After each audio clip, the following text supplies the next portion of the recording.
Hello friends, कैसे हो? Welcome back to my YouTube channel. आज हम करेंगे यायावर साम्राज्य। इसके ऊपर मैंने नोट्स बनाए हैं और कॉन्सेप्ट को क्लियर करने की कोशिश की है। अगर वीडियो पसंद आए तो ज़रूर लाइक करना। तो क्वेश्चन है, यायावर साम्राज्य का उद्भव कैसे हुआ? मंगोल साम्राज्य की सेना सबसे कुख्यात कैसे सिद्ध हुई? या फिर घुमंतू खानाबदोश लोगों ने कैसे इतना बड़ा साम्राज्य खड़ा किया था जो इतिहास में मंगोल साम्राज्य से विख्यात हुआ? तो इसके बारे में हम थोड़ा जानते हैं पहले। ये एक यायावर साम्राज्य था, खानाबदोश साम्राज्य था। खानाबदोश क्या होते हैं? जो लोग घूमते रहते हैं, ठीक है, यहाँ से वहाँ, वहाँ से यहाँ, इनका कोई स्थायी ठिकाना नहीं होता।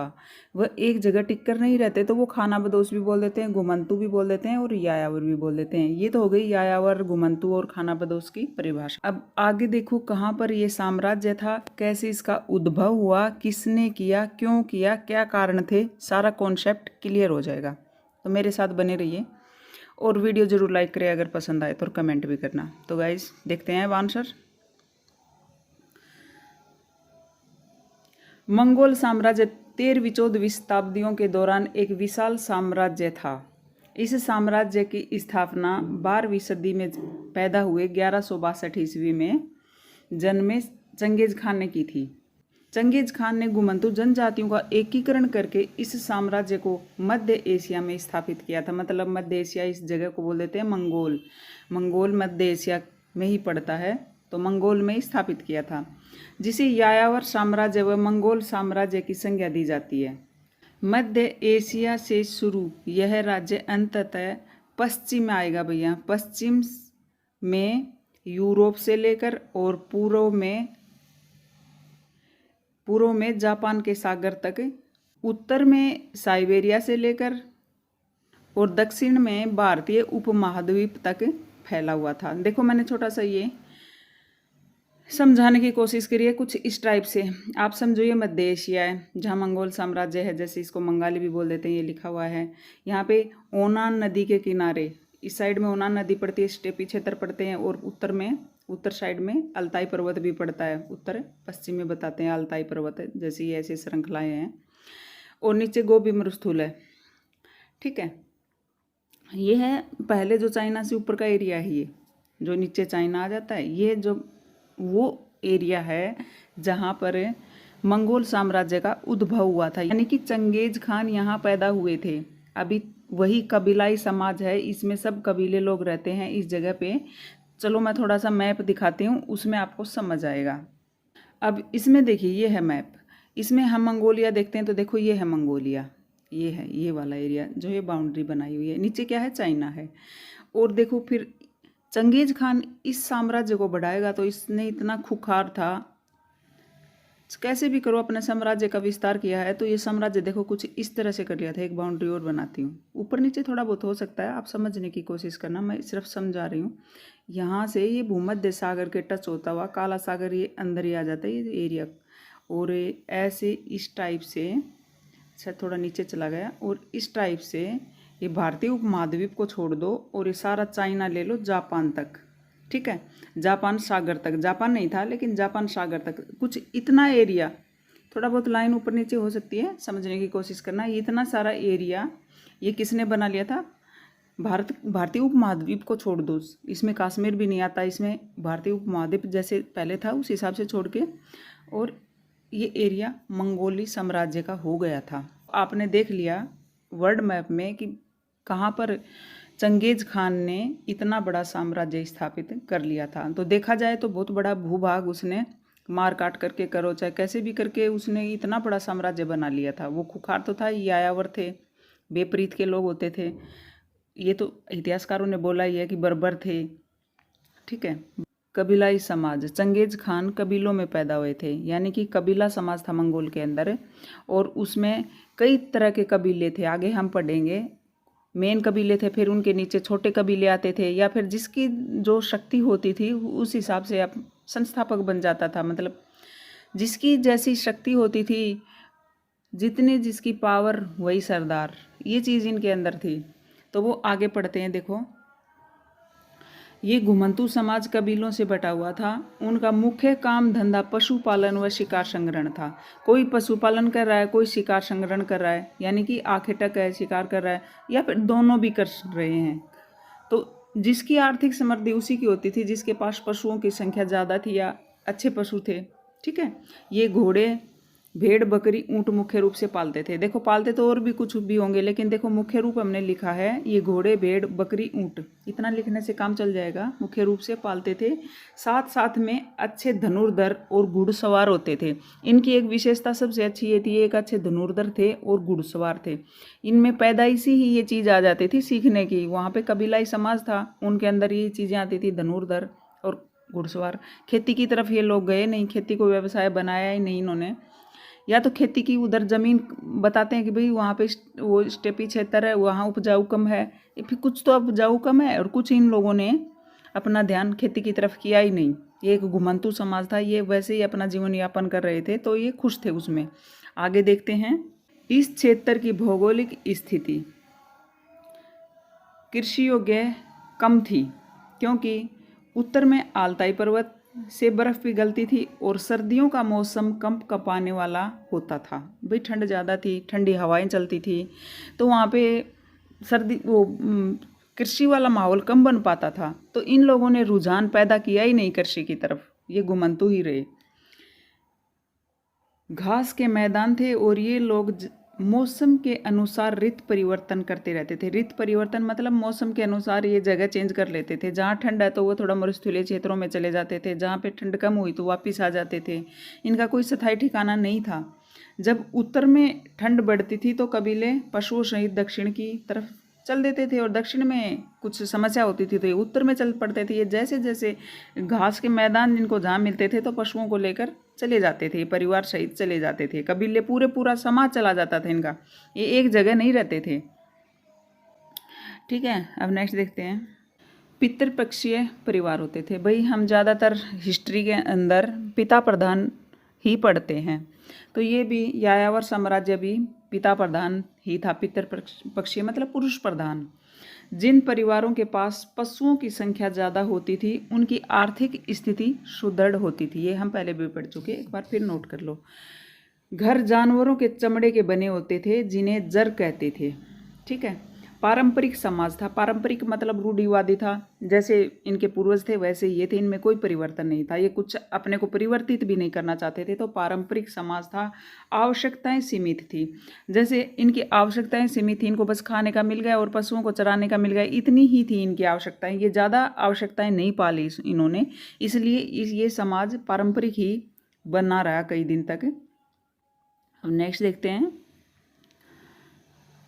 सर्दी क्षेत्र था, इस वजह से जानवरों की खाल के वस्त्र धारण करते थे। इनके पास वही बात है, ज़्यादा परिवर्तन नहीं थे, ये ज़्यादा डेवलप नहीं हो रहे थे, तो इनके पास ये जानवर थे और जानवरों के शिकार करते थे, उन्हीं के कपड़े धारण कर लेते थे। सर्दी का मौसम था, गर्म रहते थे कपड़े भी, तो ये आप लिखना। कबीलों में परिसंघ गठबंधन होता था। भाई इनमें परिसंघ तो बनते थे, मैं की भावना बड़ी जल्दी आती थी इनके अंदर। किसी कबीले में रंजिश है ना, तो अन्य कबीले परिसंघ बनाकर उसको हरा देते थे या उसको दबा देते थे। किसी को अगर कोई समृद्ध कबीला है ना, कबीला समाज, वो किसी और को ऊपर नहीं उठने देता था। दबदबा तो शुरू था इनका, ये तो होता ही रहा है इतिहास में, तो दबदबा तो कायम करते थे। तो वही है, परिसंघ गठबंधन बना के रखते थे। ठीक है, आगे क्या है, आगे देखो इस पॉइंट में।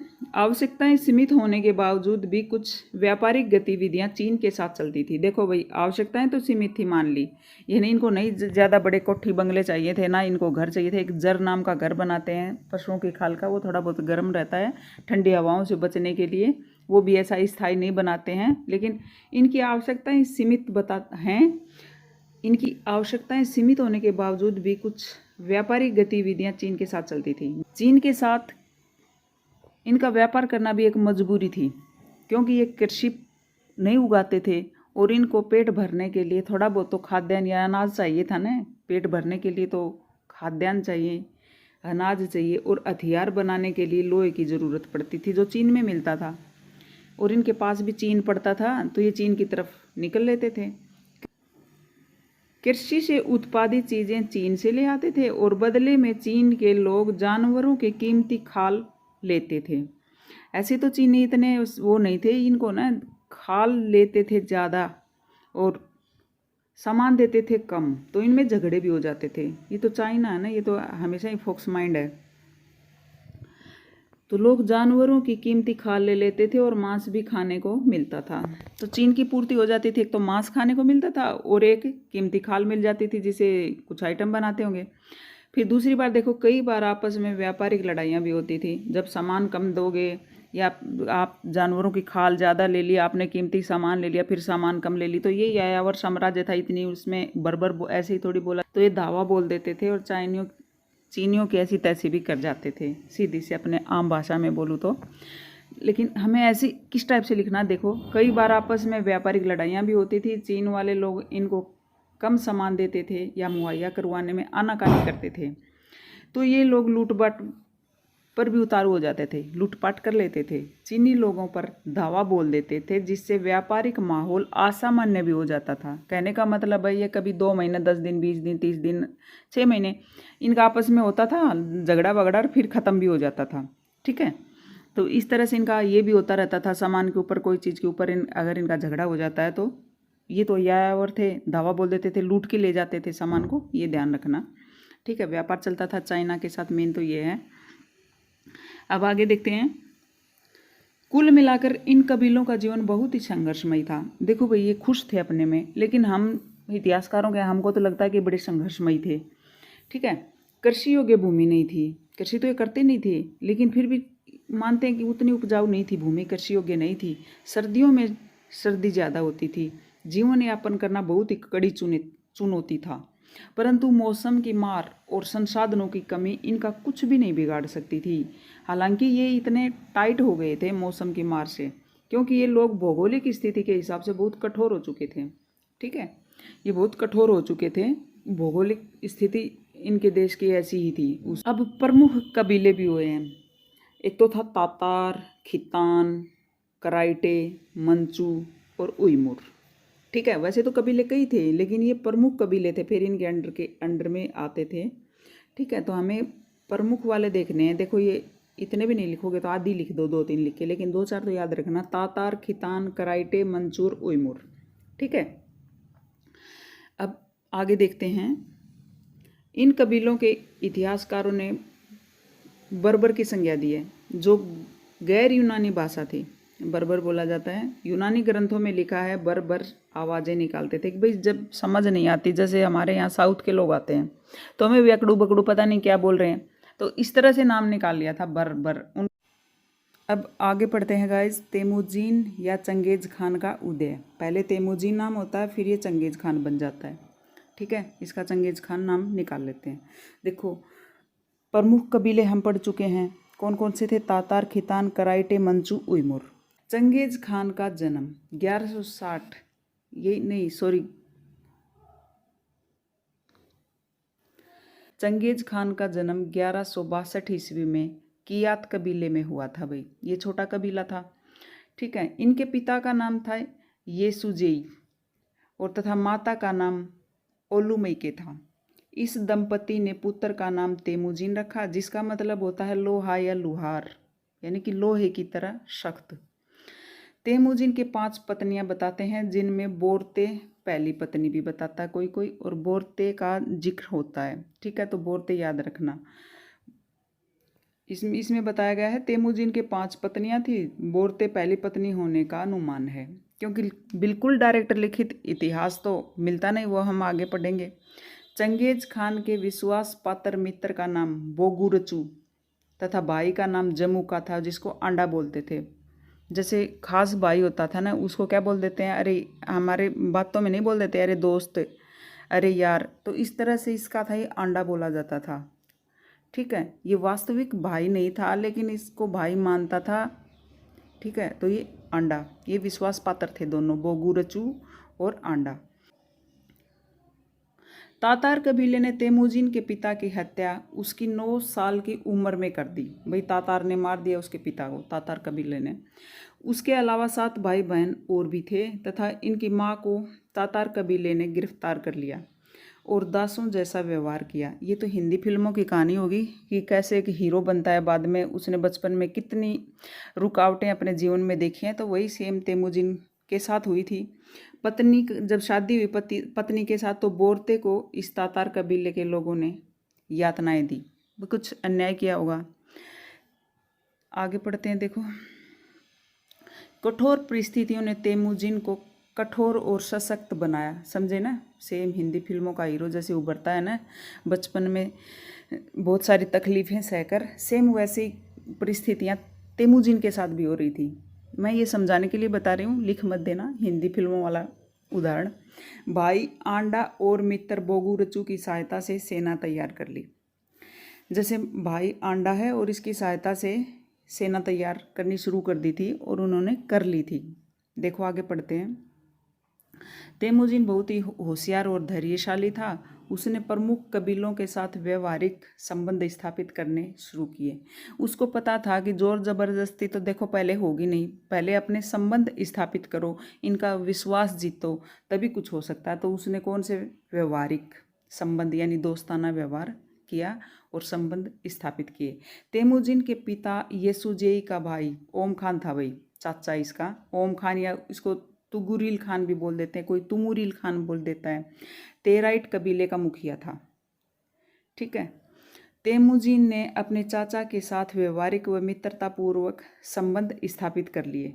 तुमुरिल खान के साथ 1180 से 1190 तक अच्छे संबंध कायम रहे। देखो 1162 में तो पैदा हुआ और 1180 में तो इतना समझदार हो गया था कि इसने व्यवहारिक संबंध कायम कर लिए। और चाचा की सहायता से पिता के हत्यारे तातार कबीले से पिता की हत्या का बदला लेने की प्रयास प्रारंभ हुए।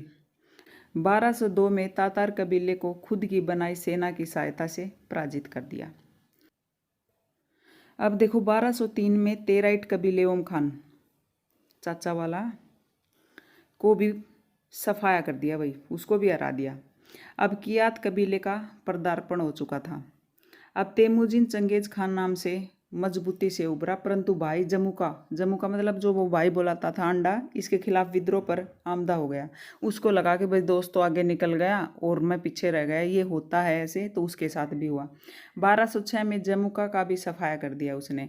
अब 1206 में कोई कबीला ऐसा नहीं बना जो चंगेज खान को चुनौती दे सके। ठीक है, समझे ना। अब आगे देखते हैं कीलताई या कुरीलताई भी बोल देते हैं इसको।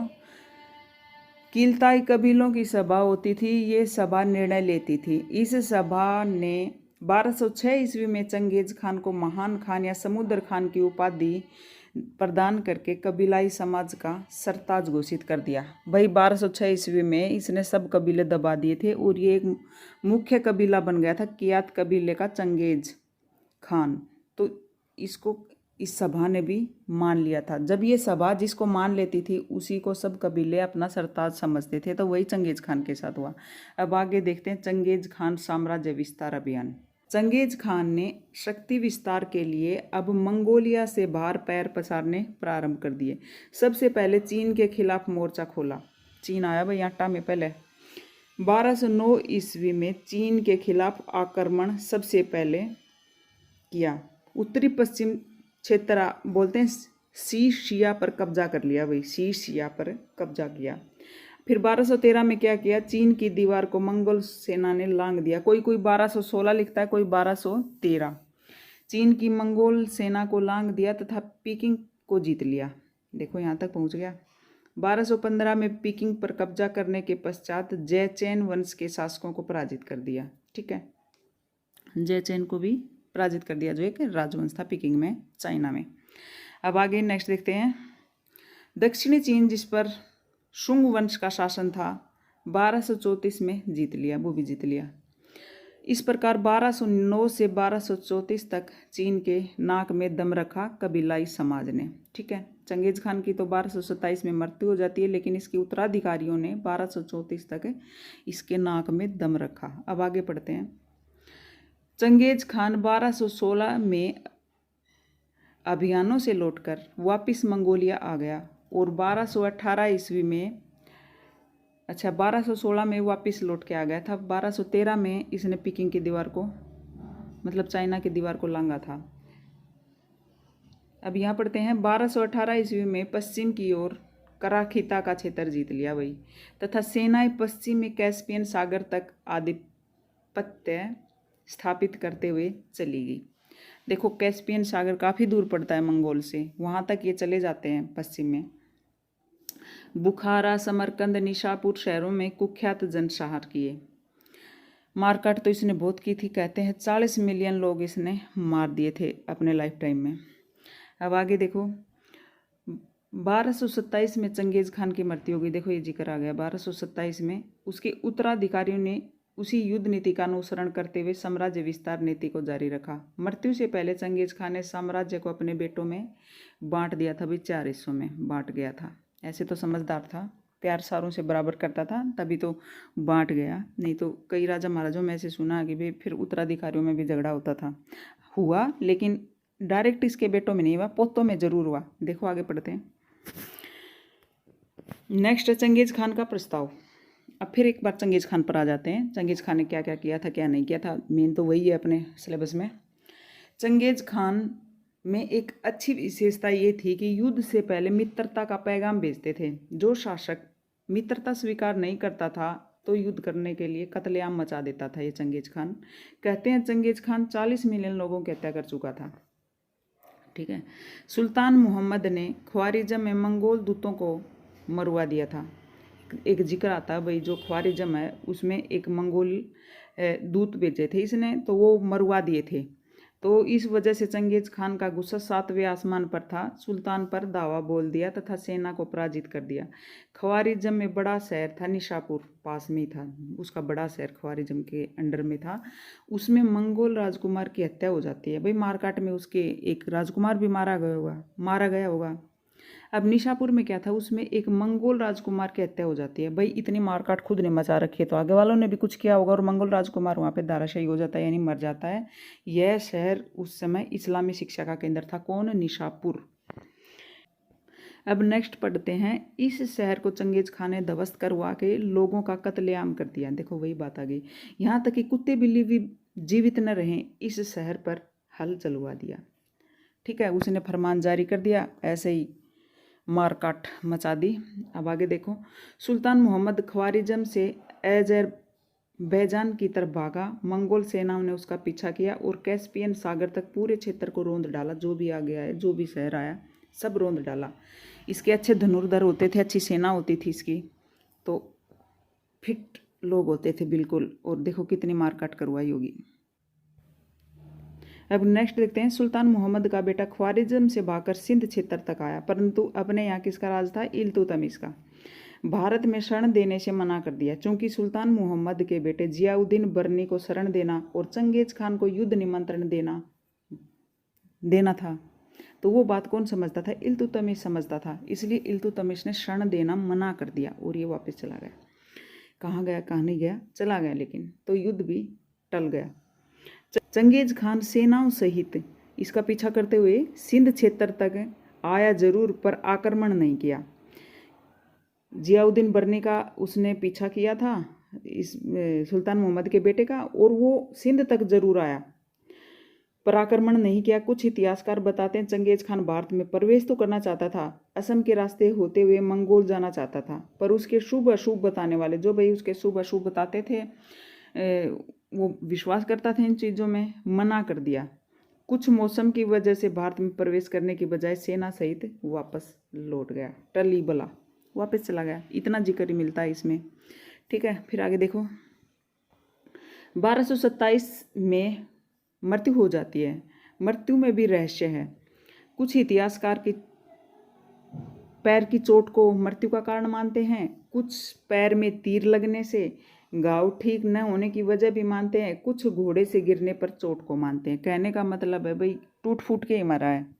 ठीक है, इतना याद रख लो, याद हो जाएगा। ईजी चीज़ें होती हैं वो तो वैसे भी याद रह जाती हैं, कैसे मरा कैसे नहीं मरा, ये वैसे बताने के लिए, समझाने के लिए है। बाकी इतना मेरे ख्याल से ये मरना जीना ये तो आएगा भी नहीं इतना इसकी।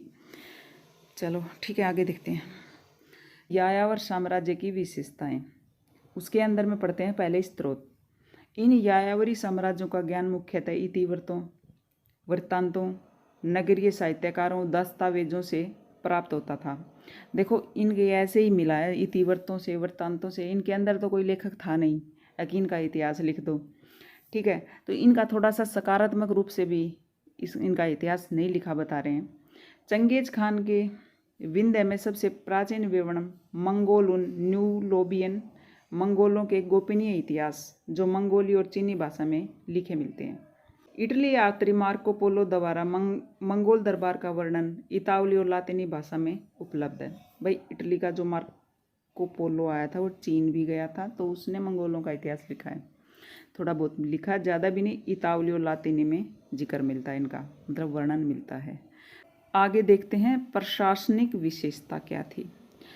किरलताई सभा, पहले भी इसका वर्णन कर चुके हैं। सामूहिक रूप से बैठकर ये सभा सामाजिक फैसले लेती थी, जैसे लूटपाट, चारागाह, भूमि क्षेत्र, लूट का माल, इन सब का इस्तेमाल कहाँ करना कहाँ नहीं करना है, तो ये कौन सी सभा लेती थी? किरलताई सभा लेती थी।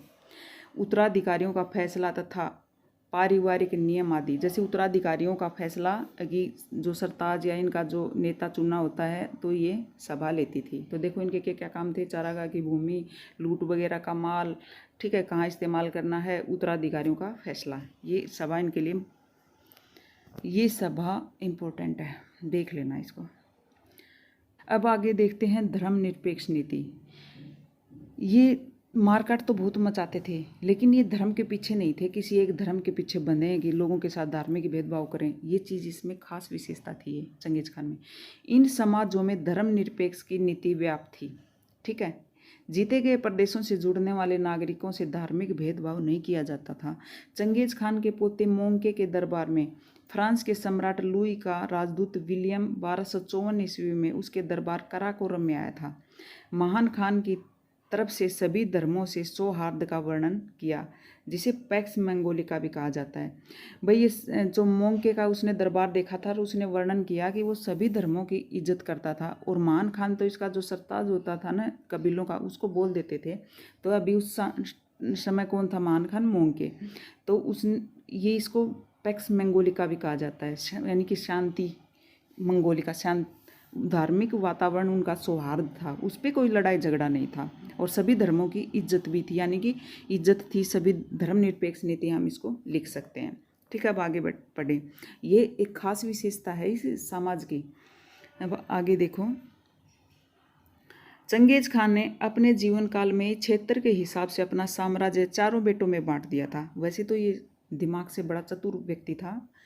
इसके 4 पुत्र थे, जोची, चगताई, ओगदेई और तोले। ये वही चगताई है जहाँ से बाबर निकलेगा और अपने हिंदुस्तान पर आकर एक मुगल साम्राज्य की नींव डालता है। तो देख लो, इसलिए ये इतिहास इसका पढ़ना जरूरी है। ये इधर उधर कई जगह गए ये लोग। तो हमारे हिंदुस्तान में कौन सा आया था? चगताई वंश का बाबर, ठीक है। जोची को कौन सा मिला? रूस का स्टेपी क्षेत्र, जो रूस साइड का था, जो हमने मैप देखा था, वो किसको मिला? जोची को।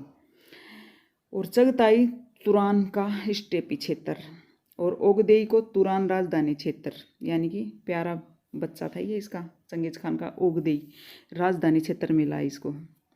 और तोलई मंगोलिया चीन क्षेत्र, क्योंकि अपने हरियाणा में बोलते हैं ना कि भी चौधर वही करेगा जो चौधरी हो, यानी कि घर का चौधरी, यानी कि घर का प्यारा मम्मी पापा का। तो ये ओगदेई था इनका। तुरान राजधानी क्षेत्र दे दिया। तोलई मंगोलिया चीन क्षेत्र, मंगोलिया साइड में नीचे तोलई था। जोची रूस का स्टेपी क्षेत्र, चगताई तुरान का स्टेपी क्षेत्र, ठीक है। अब आगे देखो, उलूस, एक उलूस नाम आता है। ये उलूस होता क्या है? चंगेज खान के समय ही साम्राज्य उलूस में बट गया था। उलूस सीमा निर्धारित नहीं थी। उलूस का मतलब ये होता, चल भाई तू वो ले ले, ये ले ले, लेकिन वो सीमा निर्धारित नहीं थी। साम्राज्य तो एक था ना। परवर्ती यायावरी शासकों ने सीमा के साथ स्थापित कर लिया, फिर ये उलूस बनने लगे। फिर बाद में क्या हो गया भाई, ये मेरा, ये उलूस बन गई, फिर ये स्थाई बन गई, फिर ये तेरा, ये मेरा हो गया, ठीक है। लेकिन पहले जब चंगेज खान ने बनाया था तो इनको सीमा को बोलते थे उलूस, कोई उलूस नहीं थी, तो वो उलूस बोला जाता था। अब आगे देखो नेक्स्ट, हरकारा पद्धति। फुर्तीली संचार पद्धति थी भाई ये, जिसमें राज्य के दूर दराज क्षेत्रों से भी आपसी संपर्क में समय न लगे। इसके अंदर फुर्तीले घोड़े और घुड़सवारों को लिया जाता था ताकि संदेश तेजी से पहुंचा सके। ये अपने एक रिले रेस नहीं होती है जब 4 लोग दौड़ते हैं और अपने लक्ष्य पे जल्दी पहुंच जाते हैं, यानी कि सांस फूलता है तो दूसरे के पास पहुंच जाते हैं इतने। इसी रिले रेस की तरह ये हरकारा पद्धति थी। इसमें क्या था, ये 25 किलोमीटर दौड़ा, इससे आगे वाला 25 किलोमीटर दौड़ा, फिर इससे आगे वाला 25 किलोमीटर, मतलब अच्छे घोड़े अच्छे घुड़सवार होते थे ये लोग, फिर ये 25 किलोमीटर तक दौड़ा। ऐसे ऐसे ये अपने लक्ष्य तक जल्दी पहुंचते थे। ये भी एक खास विशेषता थी समाज की। ठीक है, तंदुरुस्त लोग इसमें भर्ती किए जाते थे, तंदुरुस्त घोड़े रखे जाते थे कि थकान ना हो। अच्छे घुड़सवार होते थे इसमें हरकारा पद्धति में। इससे क्या है, संदेश एक दूसरे को जल्दी पहुंचा देते थे और इसमें समय नहीं लगता था। अब आगे देखो, यास। डेविड आयन के शोधों के बाद यास पर कार्य चलते रहे। इतिहासकारों के अनुसार यास में चंगेज खान की विधि संहिता बताते हैं भाई, कानून नियम व आदेश होते थे जो किरलताई सभा अंतिम रूप देती थी। मतलब कहने का मतलब यास के अंदर नियम कानून ये होते थे और किरलताई सभा को अगर पसंद है तो वो अंतिम रूप देती थी। यास पराजित क्षेत्र को भी सम्मान देती थी, उन नागरिकों के साथ अपनापन का व्यवहार करती थी। जहाँ से जो क्षेत्र जीत लिया तो उनके साथ भेदभाव नहीं होता था। हम ऊपर भी पढ़ चुके हैं। साम्राज्य विस्तार में क्षेत्र और लोगों के जुड़ाव के बाद भी यास की नीति भेदभाव पूर्ण से परे थी। ठीक है, अब नेक्स्ट देखते हैं। अब देखो भाई, सैनिक विशेषताएं। इनकी सैनिक विशेषताएं क्या क्या थी। चंगेज खान से पहले इन कबीलाई समाजों में दशमलव प्रणाली के तहत सेना रखी जाती थी, परंतु सेना को विस्तृत आधार चंगेज खान ने दिया था। देखो इनकी क्या होती थी, 10, 100, 1000, 10,000, ये दशमलव में थी वही।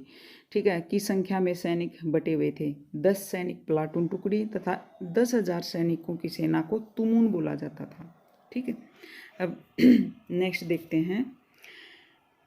मंगोल सैनिकों को इकाइयों में विभाजित करने के साथ साथ प्रत्येक समूह कबीले के लोग शामिल थे।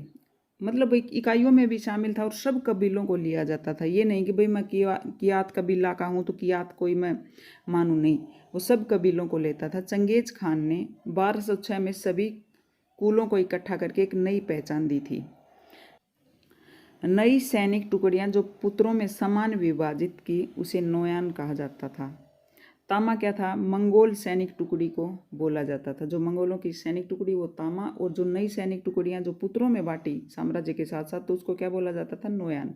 सफलता का कारण। अब सैनिक सफलता का कारण तो देखो हमने ऊपर भी हम वर्णन कर चुके हैं। तो देखो, एक तो योग्य नेतृत्व था। मंगोल सैनिक श्रेष्ठ धनुर्धर तथा घुड़सवार के साथ साथ सटीक निशानेबाज भी थे। भौगोलिक स्थिति में उनको मौसम की मार सहने, लंबी यात्राओं में सक्षम बना दिया था। भाई एक हरकारा पद्धति थी, उसमें बड़े तेज घुड़सवार होते थे। इसी तरह ये लोग सक्षम थे, भौगोलिक स्थितियों को जानते थे, मौसम की मार इनको कुछ कर नहीं सकती थी। नेपथ्य बमों का प्रयोग करते थे, साथ साथ हल्के जो चल उपकरण होते थे, जैसे लोहा लगाकर नुकीला बना लिया जाता था, तो इनका प्रयोग करते थे। नई नई यांत्रिक रणनीति के साथ एकदम दावा बोलते थे। जैसे बाहुबली फिल्म देखिए ना, उसके अंदर बाहुबली रणनीति बनाता है, इसी तरह ये भी रणनीति बनाते थे उस टाइप से। ये सिर्फ समझाने के लिए, लिखने के लिए नहीं है। ठीक है, आगे देखो। पशुचारक व आखेटक होने की वजह से भौगोलिक क्षेत्र का ज्ञान रहता था, तो कहीं भी आना जाना इनके लिए मुश्किल नहीं होता था। भाई घूमते तो रहते थे, इनको ज़्यादातर भौगोलिक स्थिति का पता ही रहता था। नदियों का प्रयोग भी आवाजाही में करते थे। आगे देखो, आय के स्रोत। युद्धों में जीतने के पश्चात उस क्षेत्र से प्राप्त खाद्यान्न व धन। आय का क्षेत्र क्या था, जो युद्ध में जीत लाता था, उसी जगह से खाद्यान्न भी आ जाते थे और धन भी आ जाता था। हरकारा पद्धति चलाने के लिए वह साम्राज्य के आय के लिए पशुचारक अपने पशुओं का 10वां हिस्सा कर के रूप में देते थे, जिसमें घोड़े व अन्य पशु भी हो सकते थे, जिसे कुबकरी कर कहते थे। जो पशु देते थे ना, उसके लिए कुबकरी कर कहते थे। हरकारा पद्धति के लिए देते थे। सैन्य अभियानों में स्थिरता के पश्चात रेशम मार्गों पर व्यापार और भ्रमण चरम शिखर पर पहुंच गया। ठीक, ये क्या है, 13वीं सदी के उत्तरार्ध में जब अभियान कम पड़ गए थे तो रेशम मार्ग विकास कर रहा था। ठीक है। और यहाँ पर लोगों की आवाजाही ज़्यादा हो गई थी। एशिया, यूरोप इन मार्गों से जुड़ने के पश्चात व्यापारिक माहौल बना और आय के स्रोत पहले की अपेक्षाकृत अधिक मात्रा में बढ़े। अब नेक्स्ट देखते हैं, यात्रियों को यात्रा करने के लिए पास, जिसे फारसी में पैजा तथा मंगोली में जरेज बोला जाता था, वो प्रदान किया जाता था। भाई यात्रियों को ना एक पास बनवाना होता था अपने आम भाषा में, उसको बोला भी क्या जाता था, पास, और फारसी में पैजा, मंगोली में जरेज, वो प्रदान किया जाता था। इसके बदले ये यात्री या ये व्यापारी को बाज नामक कर देना पड़ता था। बाज बहुत फेमस है, इसमें नामक कर भुगतान के रूप में देना होता था, जिसका मतलब था मंगोल शासक महान खान की सत्ता स्वीकार है। बाज कर दे दिया और सत्ता स्वीकार है। उपसंहार, अब देखो भाई इसका निष्कर्ष बोल दो, उपसंहार बोल दो, आप अपने तरीके से लिख सकते हो। अब ये तो टाइम बताएगा आपके दिमाग में क्या आता है क्या नहीं आता है, फिर भी मैंने एक कोशिश की है, आप देखना और वीडियो को ज़रूर लाइक करना अगर पसंद आए तो। ठीक है, चलो देखते हैं। 13वीं सदी के पूर्वार्ध में पिता चंगेज खान के द्वारा सभी कबीलों को एकत्रित करके विशाल साम्राज्य स्थापित किया। वहीं उत्तराधिकारी 13वीं सदी के अंतिम दशकों में मिल बांटकर की बजाय अपना अपना क्षेत्र विस्तार को बढ़ावा देने लगे। व्यक्तिगत राजवंश बनाने की होड़ में साम्राज्य को विभाजित कर दिया। अब उलूस का मतलब अधिकृत क्षेत्र का स्वामी हो गया था। अब इन उत्तराधिकारियों में ही चारागाही भूमि पाने की होड़ लगने लगी। ठीक है। चीन ईरान पर शासन करने के लिए तोलई के वंशजों ने युआन इल खाली वंशजों की स्थापना की। भाई चीन ईरान पर शासन करने के लिए तोलई के वंशों ने, ये बेटा था उसका तोलई चंगेज खान का, उसने युआन इल खाली वंशजों की स्थापना की। जोची के वंशजों ने क्या किया, सुनहरा गिरोह या गोल्डन हेड भी बोलते हैं का गठन करके रूस के स्टेपी क्षेत्रों पर राज किया। और चगताई ने किया था तुरानी क्षेत्रों पर राज किया, जिसे आजकल तुर्किस्तान कहा जाता है। बाद में तुर्क से विख्यात हुए और भारत में बाबर भी इसी वंश से आया था। ठीक है, अब आगे देखते हैं। ये तो हो चुका। इस प्रकार रूस के स्टेपी क्षेत्र व मध्य एशिया में यायावर समाजों की परंपराएं सबसे अधिक समय तक कायम रही। ठीक है गाइस, ये हो चुका है। ठीक है, आपको वीडियो कैसी लगी ज़रूर बताना। धन्यवाद देखने के लिए।